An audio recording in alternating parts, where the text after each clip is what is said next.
Maka inilah hadirin-hadirat, wakaf ini benda yang terus hidup. Dia boleh hidup berabad-abad. Dalam konteks sekarang, contemporary, ada satu tulisan yang pernah dibuat oleh Profesor Dr. Murad daripada Turki. Dia buat satu kajian berkenaan A History of Philanthropic Foundations, the Islamic World from the 7th Century to the present. Dia kaji tentang wakaf orang Islam seluruh dunia. Kalau tuan-tuan baca, kita akan bangga bahawa wakaf ini instrumen yang memang membantu orang Islam. Dia bawakan contoh misalnya di Turki. Di Turki, semua yang kita nampak di Istanbul atau di Turki itu adalah hasil wakaf. Duit daripada wakaf digunakan untuk menaja pemuda-pemudi nak kahwin. Duit wakaf digunakan untuk beri keperluan allowance kepada anak-anak yang ambil cuti kerana nak menjaga mak bapak sakit. Dapat allowance daripada duit wakaf. Daripada duit wakaf digunakan untuk tanam pokok di dalam Istanbul.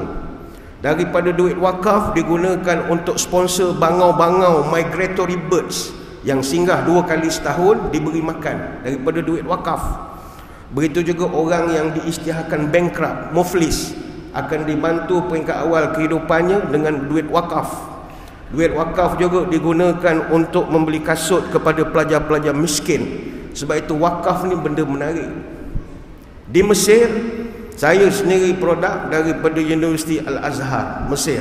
Itu memang universiti wakaf. Yuran setahun tak sampai 200 genih, RM190 lebih kurang lebih lah. Setahun, bukan sebulan, setahun. Sebab itu hari ini di Barat, semua sistem pendidikan ditunjang oleh endowment ataupun wakaf. Mereka ramai di kalangan mereka ni filantropis. Contohnya, tahun 1911, Andrew Carnegie, dia sumbang 135 juta US dollar. Dia buat satu corporation dipanggil Carnegie Corporation. Sekarang dana tu dah mencecah 2.5 bilion US dollar. Setiap tahun dia sumbang untuk pendidikan di Amerika 60 juta US dollar. Pendidikan ditunjang oleh endowment.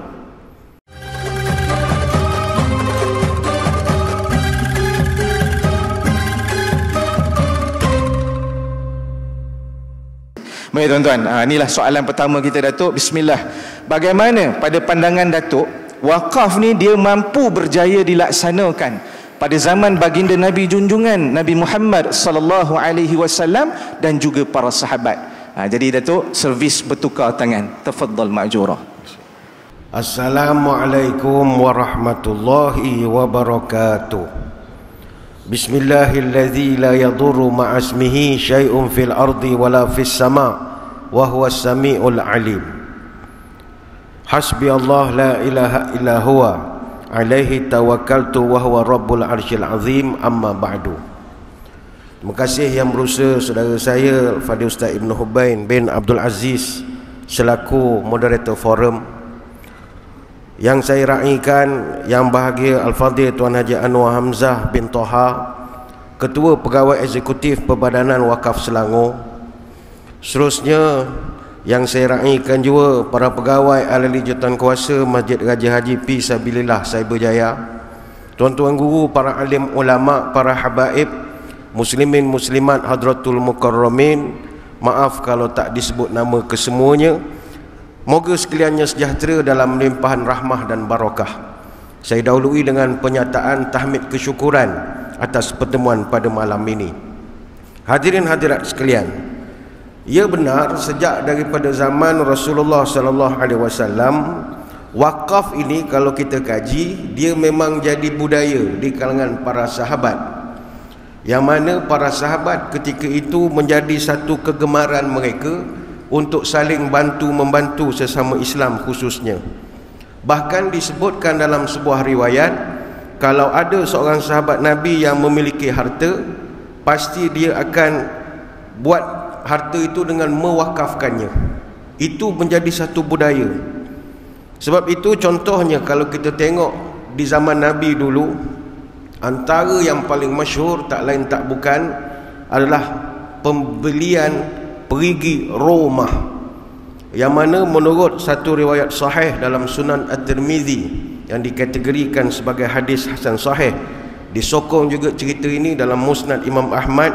Begitu juga Al-Hakim dalam kitab Al-Mustadrak mencatatkan bagaimana satu hari Nabi telah menyuarakan hasratnya, yang mana para sahabat mengadu orang Islam mula-mula hijrah ke Madinah, mereka mengalami kesukaran untuk mendapatkan air yang bersih. Maka Nabi menyuarakan hasratnya, mayashtari bi'ra rumata fayakunu dalwuhu fiha ma'adila'il muslimin bi khairin lahu minha fil jannah.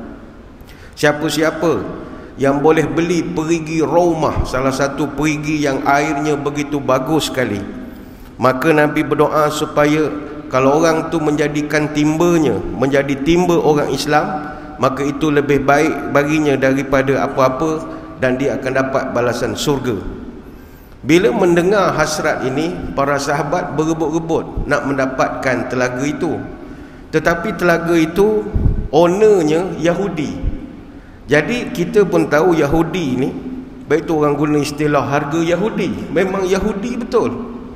Ramai cuba nak beli tapi tak dijual, sehingga dia tulis signboard besar-besar, la abi'ul ma' lil muslimin. Aku tak akan jual perigi ni, tak payah datang tanyalah, aku tak akan jual. Tapi akhirnya berjaya juga dibeli oleh Osman bin Affan radhiyallahu anhu. Dan ada cerita yang menarik, beberapa riwayat menyebut, riwayat yang pertama menyebut Osman membeli telaga itu dengan harga 12,000 dirham. Ini sebagaimana sumber daripada sejarah Madinah awal yang direkodkan oleh Ibnu Syabbah, yang Madinah ini sangat hampir dengan generasi tabi'in. Dan ada juga riwayat yang kedua, Osman membeli dengan harga 35,000 dirham. Ini berdasarkan sumber daripada Ibnu Abdul Bar dalam buku biografinya tentang para sahabat. Tapi sebelum dia dapat beli dengan harga 12,000 dirham itu, ada cerita menarik, iaitu masa dia jumpa dengan Yahudi, Yahudi memang tak nak jual. Dia kata, Osman, engkau ni orang keberapa dah datang, aku tak nak jual. Kalau engkau nak air, ambil air saja, perigi aku takkan bagi. Tapi Osman bin Affan ni terkenal dalam sirah dan sejarah seorang sahabat yang diplomat. Dia ni seorang yang sangat budiman, gentleman. Dia pandai bercakap, dia pandai memujuk, dia orang politik. Orang politik ni, kemahiran politician adalah berunding. Jadi dia berunding dengan orang Yahudi ni. Dia kata, beginilah Pak Cik, saya bukan nak beli semua telaga, saya nak beli separuh saja. Jadi dalam seminggu saya pakai separuh, Pak Cik pakai separuh. Jadi telaga masih milik Pak Cik. Dia pandai manipulate Pak Cik tu. Pak Cik tu jadi ya tak ya juga, menarik juga tawarannya. Maknanya aku masih owner lagi, tapi kongsi JV dengan Osman bin Affan. Osman, orang tu pun setujulah. Okey, setuju. Berapa kau nak jual? Yahudi ni memang jual harga Yahudi. Dia kata, saya jual ini telaga 10,000 dirham. 10,000 dirham ini tuan-tuan, kalau kita tukarkan kepada nilai sekarang berdasarkan berat perak dan juga kuasa beli pada zaman itu, nilainya begitu tinggi sekali. Sebab itu orang panggil harga Yahudi. Memang Yahudi betul. 10,000 dirham ini jumlahnya sekarang boleh mencecah antara 100,000 hingga 1 juta ringgit pada hari ini. Sebab kalau kita tukar kepada nilai hari ini, 1 dirham zaman klasik bersamaan lebih kurang 2.975 gram perak tulen, 99.9%. Ini berdasarkan ukuran rasmi di zaman Khalifah Abdul Malik bin Marwan sekitar tahun 75 Hijrah, ada diletakkan senarai rasmi. Maka 10,000 dirham itu adalah 29.750 gram, lebih kurang 29.75 kilogram perak. Kalau pasaran hari ini perak, Oktober tahun 2025, harga semasa perak peringkat global sekarang RM3.8 sampai RM4.20 per gram, bergantung pada kadar semasa. Jadi 29,750 gram darab RM4, itu dah mencecah 119,000 untuk separuh telaga. Maka anggaran kasarnya kita boleh kata nilai hari ini 10,000 dirham dulu, RM120,000 sekarang, berdasarkan nilai logam semata-mata. Tapi Osman bin Affan ini, dia ni orang pandai. Dia nak dapat kepercayaan daripada Yahudi ni. Bila Yahudi buka harga 10,000, dia kata, beginilah Pak Cik, Sebab awak orang baik, awak benarkan saya beli, saya up lagi harganya 12,000 dirham. Terkejut pula Yahudi. Biasa orang membeli, orang minta diskaun. Tak, Osman ni dia good paymaster. Saya up lagi 12,000. Fashtara Utsman bin Affan bi'ra rumata min sahibiha bisna 10,000 dirhamin faja'alaha siqayatan linnas. Utsman membeli telaga itu dengan harga mati 12,000 dirham dan diniatkan menjadi tempat minum untuk orang ramai. Bayangkan daripada 10,000 up jadi 12,000 dirham. Kalau orang lain minta diskaun dah, dia dah. Sebab itu kalau kita kaji sahabat Nabi yang kaya, sebenarnya bukan Abdul Rahman bin Auf. Yang kaya Utsman bin Affan. Abdul Rahman bin Auf masa Utsman beli telaga, dia masa tu baru nak daftar SSM, buka syarikat, baru kulu kilir nak buka company. Abdul Rahman bin Auf lebih junior lagi daripada Utsman. Tapi Utsman ni tak terkenal kaya kerana dia dikenali dalam sejarah sebagai khalifah dan juga menantu Nabi sebanyak 2 kali. Tapi dia memang seorang yang kaya. Bila dia up jadi 12,000 dirham, maknanya harga tu dah mencecah 140,000 duit sekarang. Dia pun benarkanlah orang Islam ambil air. Dalam seminggu tu 3 hari orang Islam pulun siang malam ambil air. Sehingga Yahudi tu tengok, ni tak boleh jadi. Dia orang pulun ambil air sampai dah tak beli lagi air dengan orang Yahudi. Bila dah seminggu, 2 minggu, 3 minggu, maka orang Yahudi ni rasa kena scam. Dia pun panggil balik Osman. Dia kata, Osman, kau tipu. Engkau punya buka telaga sampai orang dah tak beli dengan aku. Kau tipu, kau langgar kontrak. Maka kata Osman, saya langgar macam mana pula? Memang saya pakai masa giliran saya. Beginilah pakcik, tak payah gaduh-gaduh. Pakcik jual saja pada saya pakcik punya bahagian. Saya beli, tapi harga mati 8,000 dirham. Take it or leave it. Saya beli semua. Yahudi kata, kalau aku jual semua, apa aku dapat? Beginilah pakcik dah tua, dah 80 lebih. Pakcik cari duit kerja untuk apa? Anak dah besar, dah ada cucu, tak ada tanggungan. Dapat duit 8,000 dirham tambah dengan 12 yang saya bagi 20,000 dirham, pakcik boleh travel kulu kilir. Apa lagi nak kerja buat apa? Ada tanggungan? Tak ada. Dia pujuk, akhirnya Yahudi itu berjaya juga dipujuk dan dia jual lah dengan harga 8,000 dirham.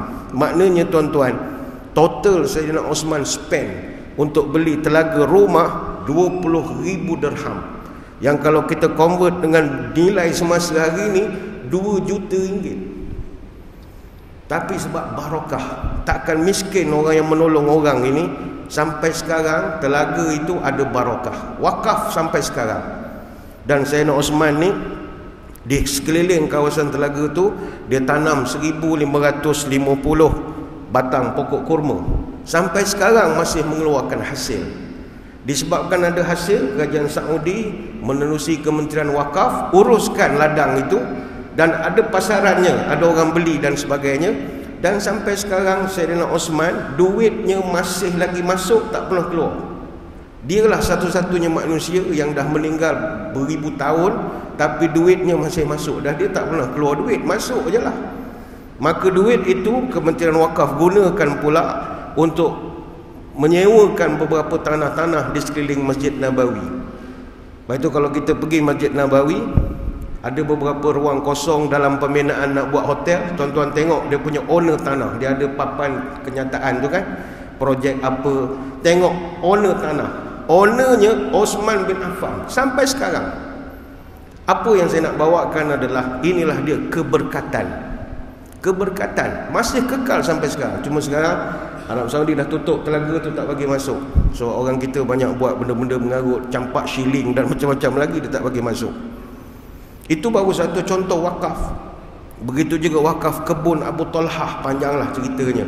Begitu juga wakaf tanah Masjid Nabawi itu sendiri oleh Sayyidina Abdul Rahman bin Auf radhiyallahu anhu. Baik, itu budaya wakaf bukan budaya asing, bukan budaya sekarang.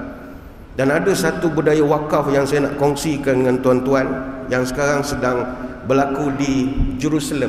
Di Jerusalem ada satu wakaf dipanggil Taqiyah Khaski Sultan, juga disebut sebagai Imarat Khaski Sultan. Diwujudkan sejak tahun 1552 sampai malam ni masih ada. Yang mana ketika itu diwujudkan wakaf ini oleh Hurrim Sultan, namanya Roxelana, isteri kepada Sultan Sulaiman Al-Qanuni atau Sulaiman the Magnificent, pemerintah agung Empayar Uthmaniyah. Dia niatkan pada itu buka satu kompleks dekat dengan Masjidil Aqsa di Jerusalem, bagi makan percuma kepada orang. Sejak tahun 1552 sampai hari ini, maknanya dah 473 tahun, tak pernah tutup. Setiap hari orang miskin, para pelawat, jemaah dari semua agama, tak kira Kristian ke Yahudi ke apa saja, datanglah makan secara percuma. Satu kompleks agak luas, dalam tu dia buatnya soup kitchen, ada dapur umum, ada disediakan sekolah madrasah, ada juga masjid dan homestay sementara untuk penginapan pelawat-pelawat atau musafir. Semuanya diletakkan di bawah wakaf, endowment, untuk memastikan benda tu berterusan sampai sekarang. Dan dapur itu diiktiraf sebagai dapur kebajikan yang masih beroperasi dan tertua di dunia. Biasa kita ingat orang agama lain dia suka bagi makan free. Tak, orang Islam dah buat sejak 473 tahun yang lepas. Maka hari ini masih lagi berjalan. Hasilnya dia dapat daripada harta wakaf. Tanah, kedai, penginapan, hartanah wakaf, semuanya ada dalam dokumen-dokumen wakaf yang awal. Maka inilah hadirin hadirat, wakaf ini benda yang terus hidup. Dia boleh hidup berabad-abad. Dalam konteks sekarang, contemporary, ada satu tulisan yang pernah dibuat oleh Profesor Dr. Murad daripada Turki. Dia buat satu kajian berkenaan A History of Philanthropic Foundations, the Islamic World from the 7th Century to the present. Dia kaji tentang wakaf orang Islam seluruh dunia. Kalau tuan-tuan baca, kita akan bangga bahawa wakaf ini instrumen yang memang membantu orang Islam. Dia bawakan contoh misalnya di Turki. Di Turki, semua yang kita nampak di Istanbul atau di Turki itu adalah hasil wakaf. Duit daripada wakaf digunakan untuk menaja pemuda-pemudi nak kahwin. Duit wakaf digunakan untuk beri keperluan allowance kepada anak-anak yang ambil cuti kerana nak menjaga mak bapak sakit. Dapat allowance daripada duit wakaf. Daripada duit wakaf digunakan untuk tanam pokok di dalam Istanbul. Daripada duit wakaf digunakan untuk sponsor bangau-bangau migratory birds yang singgah 2 kali setahun, diberi makan daripada duit wakaf. Begitu juga orang yang diisytiharkan bankrupt, muflis, akan dibantu peringkat awal kehidupannya dengan duit wakaf. Duit wakaf juga digunakan untuk membeli kasut kepada pelajar-pelajar miskin. Sebab itu wakaf ni benda menarik. Di Mesir, saya sendiri produk daripada Universiti Al-Azhar, Mesir. Itu memang universiti wakaf. Yuran setahun tak sampai 200 genih, RM190 lebih kurang lebih lah. Setahun, bukan sebulan, setahun. Sebab itu hari ini di Barat, semua sistem pendidikan ditunjang oleh endowment ataupun wakaf. Mereka ramai di kalangan mereka ni filantropis. Contohnya, tahun 1911, Andrew Carnegie, dia sumbang 135 juta US dollar. Dia buat satu corporation dipanggil Carnegie Corporation. Sekarang dana tu dah mencecah 2.5 bilion US dollar. Setiap tahun dia sumbang untuk pendidikan di Amerika 60 juta US dollar. Pendidikan ditunjang oleh endowment. Selain daripada Carnegie Foundation, ada juga Rockefeller Foundation, ada juga Bill and Melinda Gates Foundation. Bahkan kalau Oxford tu wakaf. Semuanya wakaf. Sebab itu alhamdulillah lah, kalau kita tengok di negara kita, ada beberapa syarikat korporat yang sudi mewakafkan misalnya saham syarikat mereka. Ada satu syarikat gergasi di selatan tanah air, dia wakafkan saham 3 anak syarikat dia dengan nilai aset bersih 200 juta. Dia punya perolehan dividen dia agihkan untuk masyarakat, untuk pembangunan Islam, untuk inventory pertahanan negara. Pernah juga dibantu untuk membeli vaksin COVID-19. Semua dibantu daripada sumbangan syarikat-syarikat korporat. Sebab itu kita ambil kesempatan malam ini negara kita GLC ada berapa? Hampir 900 GLC. Kita ada GLIC, GLIC ada 8 ataupun 9 buah. Kalau di Selangor ni saya ingat GLC dia kaya-kaya semua. Kemudian kita ada juga jutawan-jutawan susu, jutawan kosmetik. Kalau mereka sponsor lah pendidikan di negara kita, banyak manfaat. Tapi sayang kita tengok mereka lebih suka untuk sponsor pertandingan bola sepak, sponsor pertandingan menyanyi, daripada kanak-kanak sampai orang tua, orang pencen. Tak salah, tapi bantulah juga untuk pendidikan. Sebab kadang kita malu dengan saudara-saudara kita di Singapura. Singapura tuan-tuan, dia meraih 6 juta Singapura dolar setiap tahun hasil daripada potongan gaji umat Islam. Dan mereka potong tak banyak, antara 2 dolar, paling banyak pun 11 dolar, ada yang 5 dolar, mana paling sikit 2 dolar. Tapi 70 lebih buah masjid di Singapura adalah hasil daripada sumbangan. Jadi malam ni marilah kita bertanya diri kita, apa pula sumbangan kita untuk negeri dan negara kita. Wallahualam. Alhamdulillah. Baik, soalan kita yang kedua tu, apakah bentuk wakaf yang terbaik boleh dilaksanakan oleh masyarakat pada zaman sekarang? Macam saya sebut tadilah, ada orang dia tak ada tanah, ada tunai. Ada orang tunai tak banyak, ada tanah. Jadi pada pandangan Datuk lah, apa yang terbaik sebenarnya daripada umat ni nak wakaf sekarang ni? Tafadhal Datuk. Baik, terima kasih.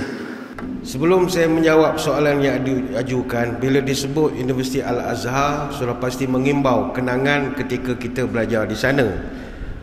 Pengalaman ketika kita menghadapi kegawatan ekonomi tahun 97 kalau tak salahnya, yang mana ketika itu 100 US dollar bersamaan 400 lebih duit Malaysia ketika itu, begitu teruk. Maka kerajaan terpaksa panggil balik ramai pelajar-pelajar luar negara. Pelajar-pelajar daripada Jordan. Jordan memang mahal, betul lah, 1 dinar dia kat RM6, RM7 kita. Jadi terpaksa dipanggil balik. Jadi asalnya yang belajar di Timur Tengah terpaksa sambung pergi Indonesia, pergi apa, tak ada dah Timur Tengah, Jawa Tengah sajalah, dia tak ada dah pergi Timur Tengah. Tetapi pelajar Mesir tidak ada yang balik.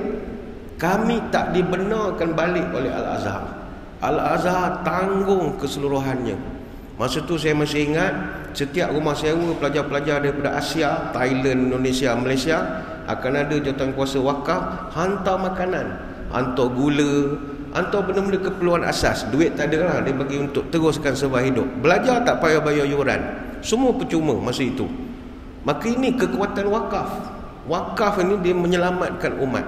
Sebab itu kita Al-Azhar, kita bangga. Budak-budak kita tak ada yang balik kerana tak mampu nak bayar kehidupan, tak ada. Balik sebab tak lulus je lah, malah mengaji, malah pergi kelas itu sajalah. Tapi dari segi fulus bukan masalah. Berbeza dengan belajar di tempat lain. Tempat lain tak cukup yuran, konvo pun tak boleh kadang-kadang kan? Kita tak ada masalah. Menjawab kepada persoalan yang diajukan, benar. Dulu orang nak wakaf ni orang kena ada harta. Kalau tak ada harta tak boleh wakaf. Sebab kita dapati dulu hampir kesemua daripada wakaf yang dilaksanakan melibatkan harta tak alih. Contohnya bangunan, perigi, tanah dan seumpamanya, benda yang tak bergerak. Jadi seolah-olah masa itu orang yang have sajalah yang boleh berwakaf. Orang yang macam kita yang jenis rumah pun masih menyewa apa semua, tak mampu untuk wakaf. Dan memang ada di kalangan masyarakat, bila tanya, you tak join wakaf ke? Selangor ada buat wakaf, ni ada buat wakaf. Saya nak buat wakaf macam mana? Saya duit pun tak ada.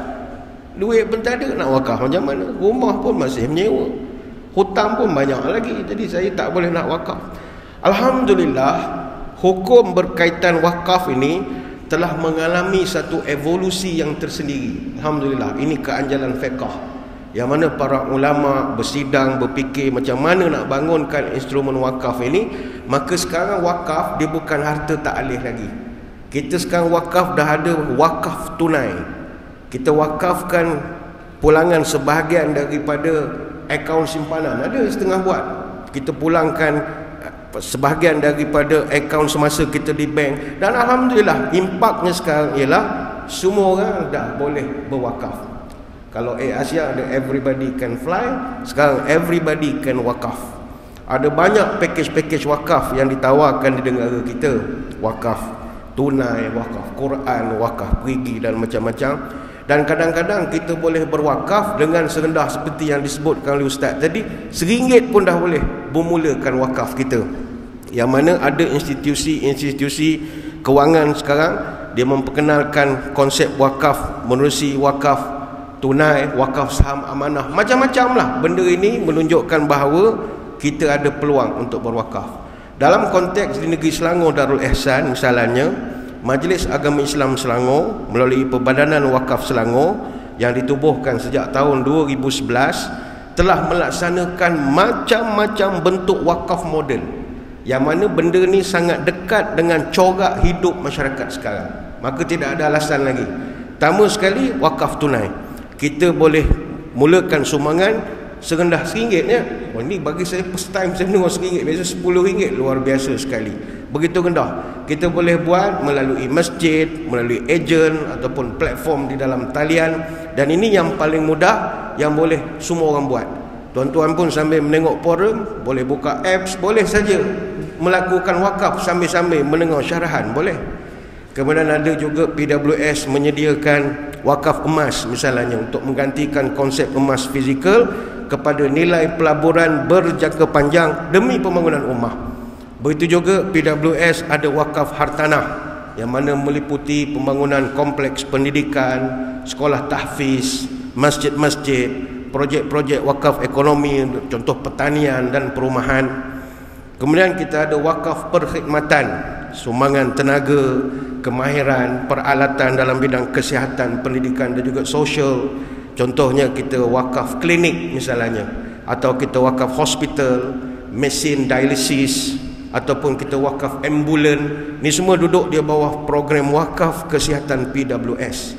Dan ada yang menarik juga, dia ada buat wakaf seni, iaitu usaha kita nak mengangkat seni Islam, budaya dan warisan sebagai seni dakwah. Kita buat pameran, kita buat ada galeri, ada penerbitan.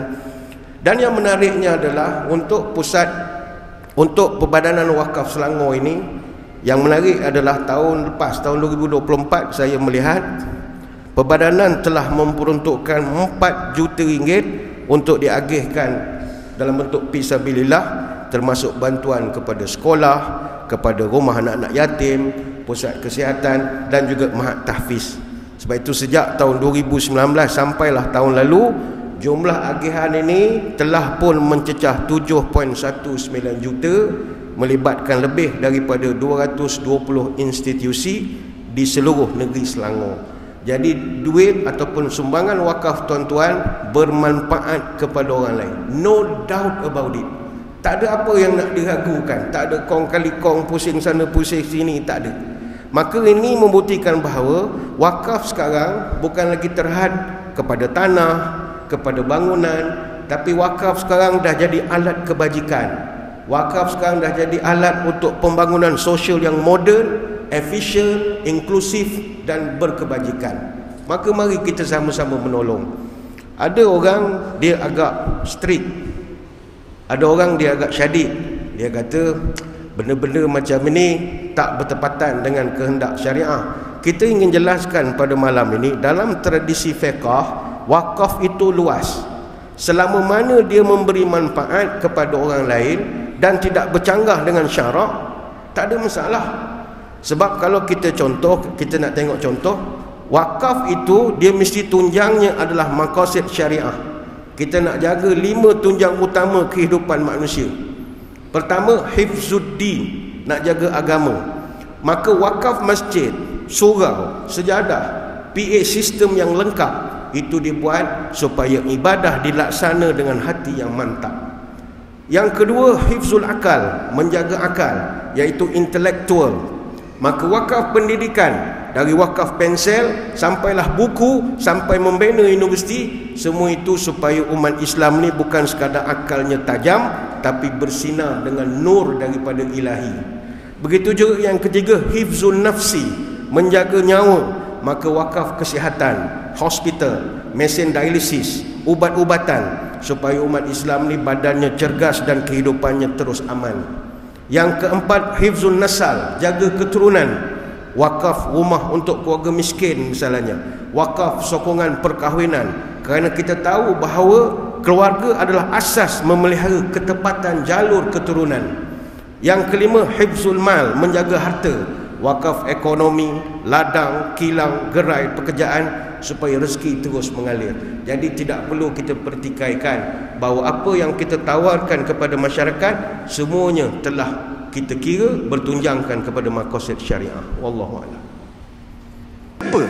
Kenapa umat Islam akhir zaman ni dia perlu berwakaf? Dan mungkin Datuk boleh selarikan, laraskan dengan tajuk kita pada hari ini, Datuk, ya. Biar nafas terhenti, pahala tetap mengalir. Tafadhal. Muslimin muslimat yang dirahmati Allah sekalian, kita tahun 2000 BC itu before Covid lah. Tahun 2000 before Covid, kita makmur. Ramai di kalangan tuan-tuan ni pekerjaan bagus, bisnes bagus, apa semua. Tapi lepas 2000 BC itu, kita berada dalam suasana ekonomi yang masih tidak menentu. Ketidaktentuan, tarif daripada US, ancaman Laut Cina Selatan dan macam-macam lagi. Dan kita kena bersedia untuk meranduk bah kegawatan ekonomi. Itu kena standby, kita kena prepare. Tidak ada kepastian dalam suasana sekarang. Maka alhamdulillah, kita yakin dan percaya wakaf mampu memainkan fungsi untuk menangani kemelut ini. Itu keistimewaan wakaf. Dan saya percaya sepanjang kita menghadapi PKP dan sebagainya, yang banyak membantu menyantuni golongan masyarakat yang kibar bendera putih dan seumpamanya adalah hasil daripada sumbangan. Sebab dia wakaf ini, dia adalah sedekah jariah. Jariah ni sedekah yang tidak pernah berhenti. Dia berjalan. Jariah ni maknanya berjalan, berlari. Dia berlari, dia tak pernah stop. Dan harta yang diwakafkan, dia adalah benda bersifat kekal. Dia takkan sementara. Sebab itulah ganjaran orang yang berwakaf ini, dia akan tetap mengalir dan berkekalan selagi harta yang diwakafkan itu dimanfaatkan oleh masyarakat. Contohnya, kita RM1 lah kita wakafkan. Jadi RM1 itu akan dikumpulkan dalam satu tabung kumpulan wang wakaf. Kemudian duit itu digunakan untuk membiayai pembinaan masjid. Jadi selagi masjid itu berfungsi, mengalirlah pahala kita. Jadi wakaf sekarang ini peluang kita untuk dapat pencen kubur. Dulu tuan-tuan, masjid ada duit kerajaan, ada duit daripada majlis agama dan seumpamanya. Lepas pada ni, kita ada saham dalam pembinaan masjid itu. Bukankah ini satu perkara yang sangat menguntungkan? Kata Anas bin Malik radhiyallahu anhu, sab'un yajri lil 'abdi ajruhunna huwa fi qabrihi ba'da mautih. Ada 7 amalan kalau kau buat, dia jadi pencen kubur berkekalan. Walaupun kau dah mati lama dah, duduk dalam kubur dah tinggal tulang, tetapi kau punya amalan masih berjalan lagi. Meter pahalanya.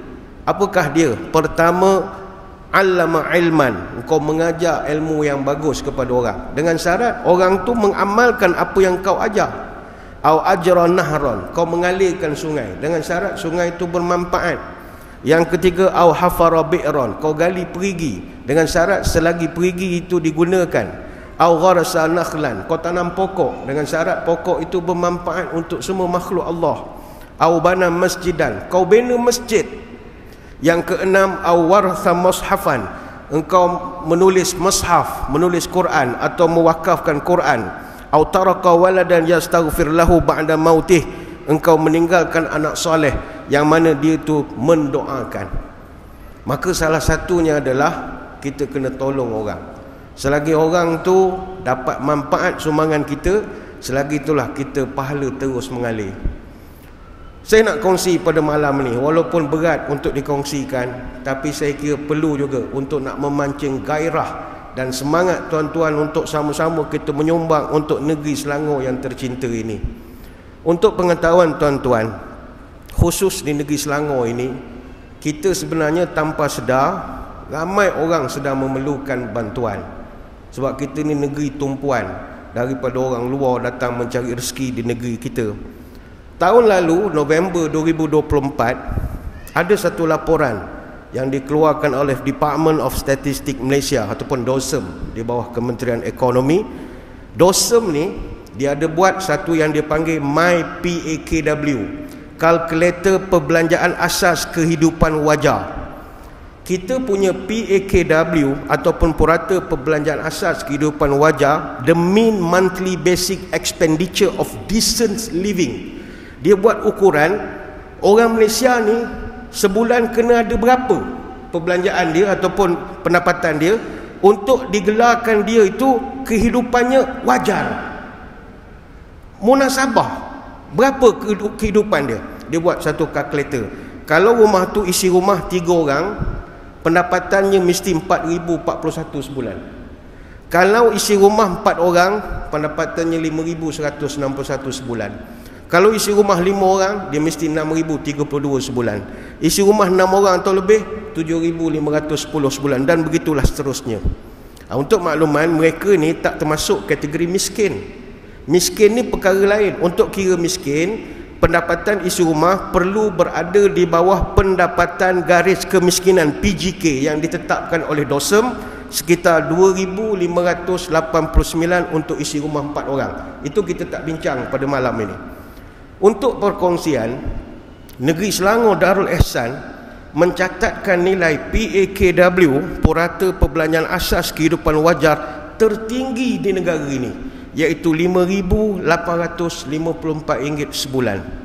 Daerah paling tinggi di Selangor adalah daerah Petaling, RM6,660 sebulan. Kelang, RM6,244 sebulan.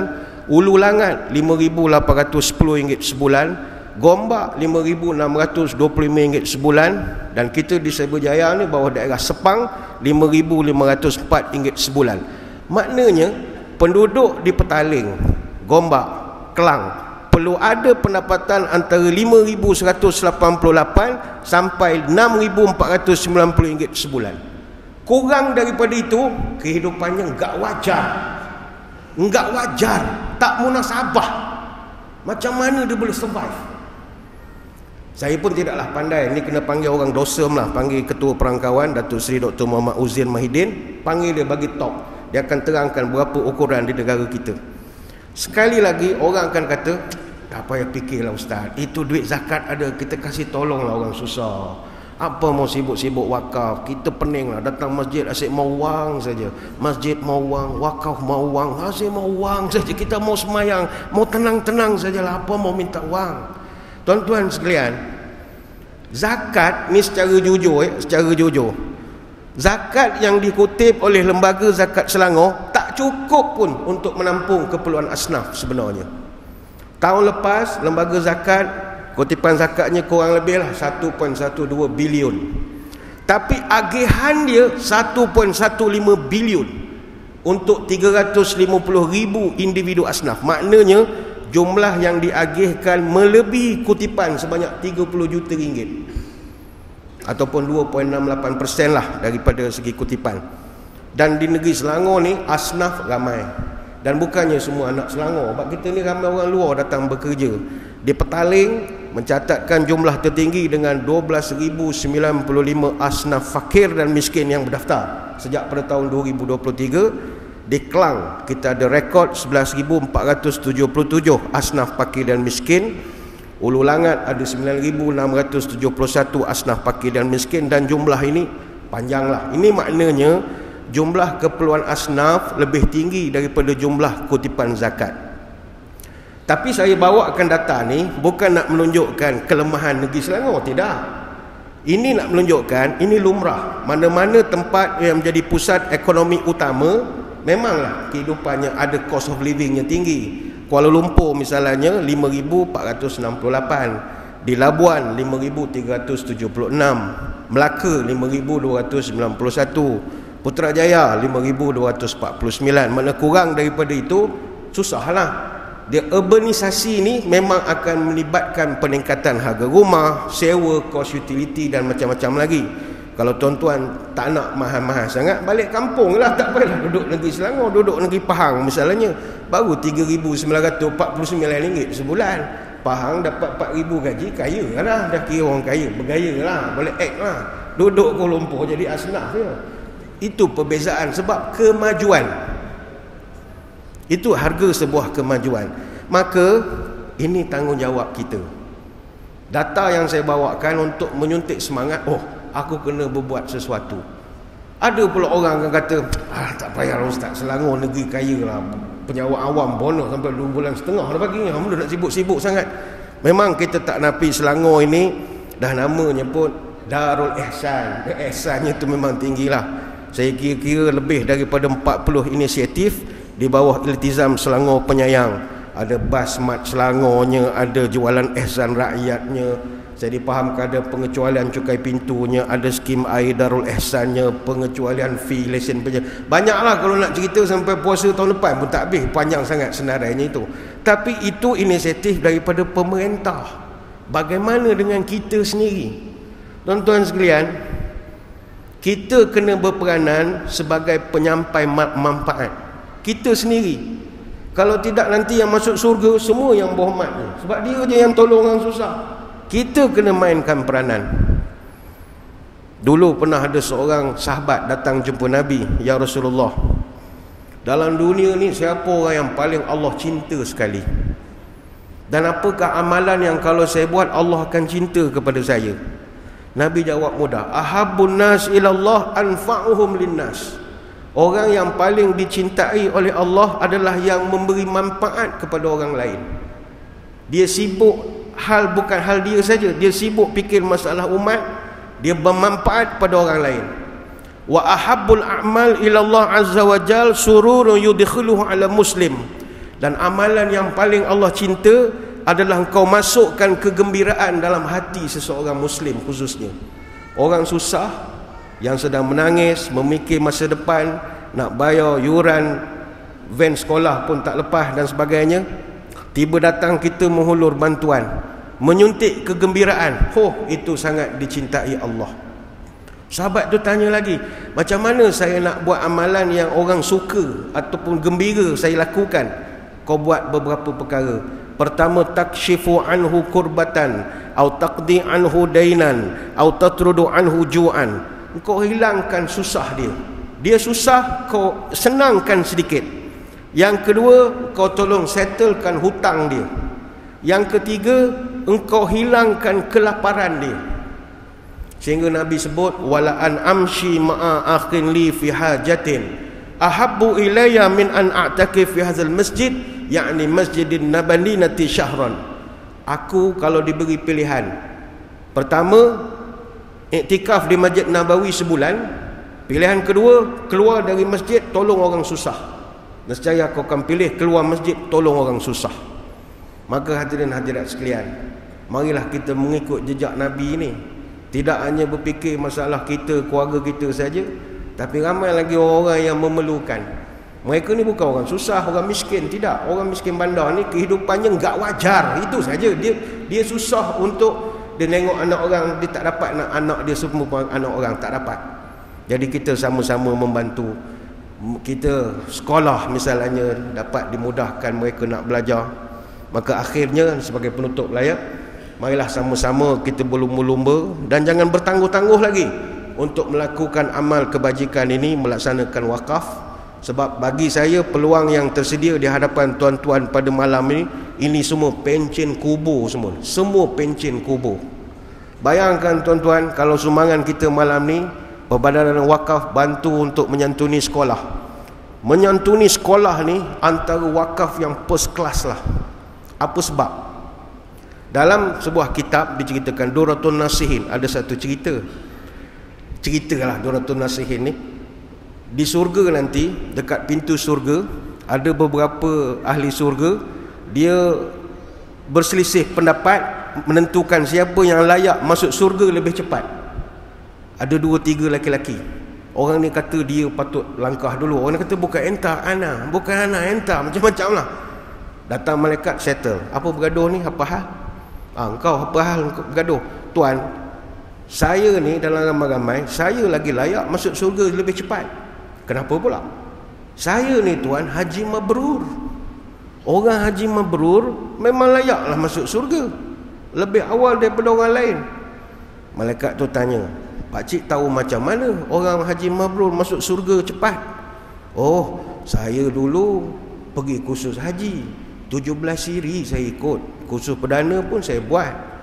Jadi dalam ceramah tu ada penceramah tabung haji tu pesan, kalau buat elok-elok, ikut rukun, jangan mengatur orang, jangan kutuk tabung haji dan seumpama dengannya lah, maka akan dapat haji mabrur. Dia mengutuk tabung haji tu yang penting sekali. Kalau kutuk tak dapat mabrur ni, katanya lah begitu ya. Jadi saya semua pas, saya dapat haji mabrur. Hari ni saya nak claim lah tuan. Apa jawab malaikat? Ginilah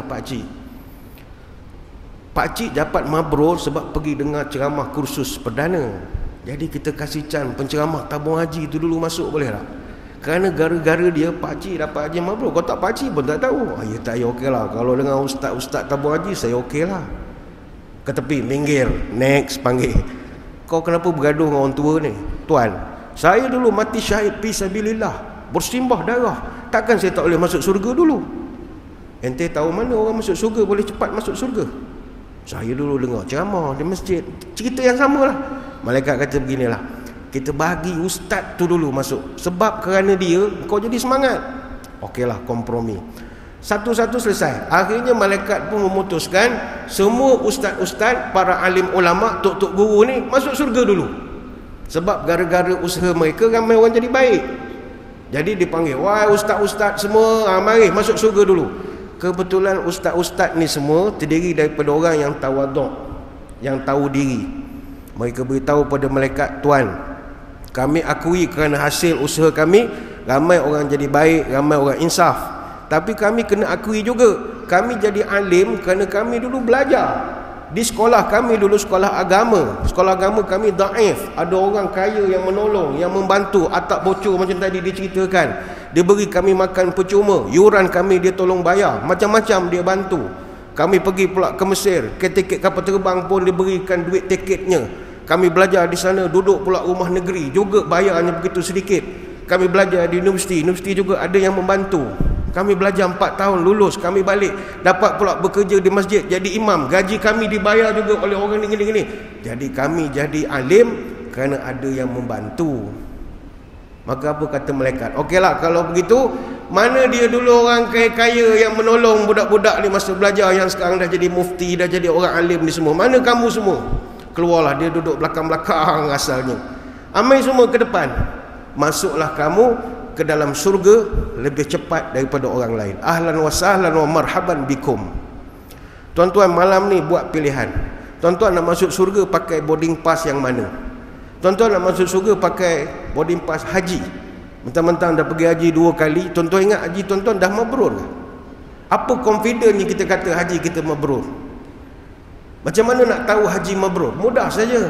Haji mabrur ni ataupun haji tak mabrur ni mudah saja nak kenal. Kalau semasa di Mekah hari-hari pergi Masjidil Haram, balik ke Malaysia haram pergi masjid, tak mabrur lah. Nama haji semayang pinggir katil, tak jadi.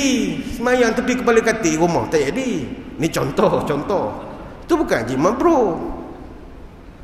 Tuan-tuan nak masuk surga sebagai mati syahid, mati pun takut nak cerita mati syahid. Nak mati dalam perjuangan, nak tulis gazal dalam TikTok pun takut hilang akaun, nak cerita hilang nyawa. Hilang akaun pun takut lah. Tak berani tulis temikai gitu. Punyalah takutnya. Tak payah cerita perjuangan lah, menyampah kita menengok. Akaun ada 100 member pun takut hilang. Ni contoh, janganlah marah Tuan-tuan nak masuk surga jadi orang alim. Jadi orang alim ni susah. Kami walaupun dah jadi ustaz, nak mengaku alim tak berani. Kita orang tak berani. Nak mengaku ulama' ni bukan senang. Penceramah ramai, ulama' tak ramai. Orang alim yang pandai hukum hakam, nas, kitab matan, itu memang payah. Sebab syarat asas nak jadi ulama' mesti kuasai bahasa Arab. Kami bahasa Arab dah berkarat lama tinggal. Bahasa Arab ni bahasa Arab full swing. Bukannya cakap Arab ana nak pergi pasar malam mental nak ke murtabak apa, itu bukan cakap Arab. Ana unta terus ngaku alim, tak jadi. Alim betul, boleh buka kitab tak berbaris, boleh baca. Kita surrender lah. Jadi tuan-tuan jangan pening-pening. Pilih yang keempat, jadilah orang yang berwakaf. Tuan-tuan akan masuk surga lebih cepat pada orang lain. Ni bukan rasuah. Surga ni tidak. Berdasarkan kaedah kita multiplier effects. Kita bantu satu orang budak belajar, kita tak tahu budak ni dah besar jadi apa. Walaupun dia sekolah agama je, rupanya jadi mufti Selangor budak ni, kita tak tahu. Jadi dia jadi alim dan sebagainya kerana kita yang membantu. Kita nak membantu direct tak mampu, nak mencari siapa? Melalui wakaf Selangor. Sebab kita kumpulkan kepada mereka, mereka akan agihkan kepada pihak yang memerlukan. Maka marilah kita hendak belayar ke Teluk Betung sambil belayar labuhkan pukat, bulat air kerana pembentung, bulat manusia kerana muapakat. Gunung Tahan sama didaki, Sungai Pahang sama direnang. Kalau kita bersatu hati, semua yang susah akan jadi senang. Marilah kita, tanda orang pemurah, banyak beramal, kuat bersedekah, tahu berpihak pada yang susah, tahu menolong pada yang rendah, iman teguh hati pemurah, ikhlas membantu orang yang lemah, rajin menolong orang yang susah. Janganlah kita jadi orang kedekut dan tamak, menolong orang kita tak hendak, menimbun harta tak agak-agak, orang susah buat-buat tak nampak. Ingat, if you want to go fast, go alone. But if you want to go far, let's go together. Mari kita bantu masyarakat supaya kita cipta kejayaan. Sekadar itu, wallahu a'lam.